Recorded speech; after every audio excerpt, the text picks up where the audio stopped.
Ayun, no. Maganda. Mukha namang matino.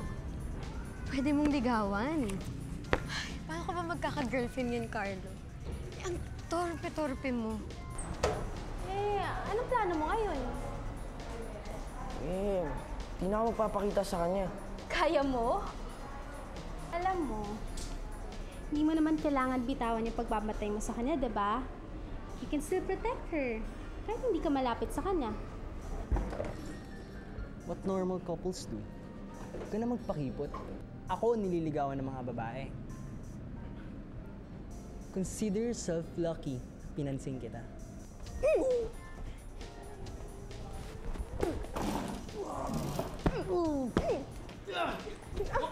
Buko ka! Anong ginagawa mo, ha? Huwag ka nakikailam.